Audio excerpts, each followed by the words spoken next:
Can Pope Leo XIV keep his U.S. citizenship while leading Vatican City? Explained. Nearly 3 weeks have passed since Pope Leo XIV assumed leadership of the Catholic Church. Robert Prevost, now known as Pope Leo XIV, is the first American-born individual to attain the highest position in the Catholic hierarchy. His unique status as an American citizen and foreign head of state has plunged him into a complex and legally intricate situation. Born in Chicago in 1955 as Robert Prevost, Pope Leo XIV holds dual citizenship in the United States and Peru, having spent significant time there as a missionary and bishop. With his ascension to the papacy, he also becomes the head of Vatican City, a sovereign nation. This has sparked debate over whether he can maintain his U.S. citizenship while leading a foreign government. The Catholic Church boasts approximately 1.4 billion followers worldwide, and Pope Leo XIV serves as both their spiritual leader and the head of the world's smallest country.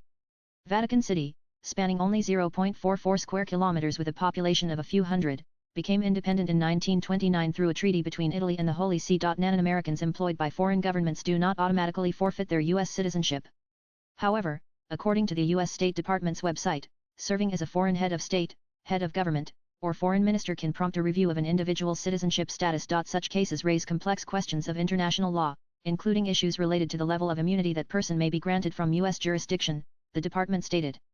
While the State Department declined to comment specifically on Pope Leo's situation, it noted that it does not discuss individual citizenship matters. Nan Temple University law professor Peter Spiro, an authority on citizenship law, points out the dilemma of whether foreign leaders should retain American citizenship, given their significant exemption from American laws.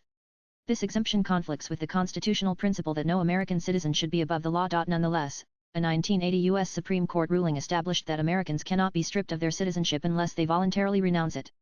Legal expert Peter Spiro explained, the State Department never assumes that you intend to lose your citizenship unless you specifically ask to renounce it through a process. He added that it would be difficult to argue that Leo intended to give up his U.S. citizenship by becoming Pope.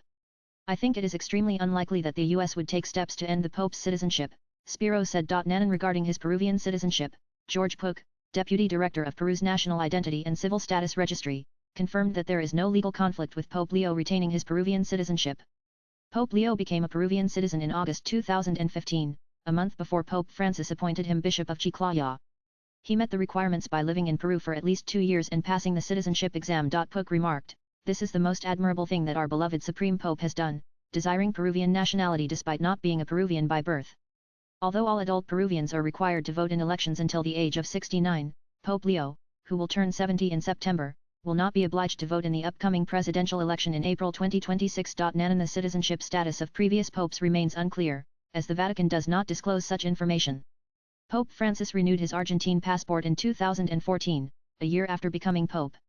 German-born Pope Benedict XVI and Poland-born Pope John Paul II never publicly renounced their home country citizenship. Nan Margaret Susan Thompson, a history professor at Syracuse University and expert on American Catholicism, doubts Pope Leo will renounce his U.S. citizenship. She suggests that by delivering his first speech in Italian and Spanish without using English, the new Pope may be signaling a message. Thompson said, "I think he wants to emphasize that he is the Pope of the Universal Catholic Church, not an American who is in this position." Nan there have been cases of American citizens leading foreign governments.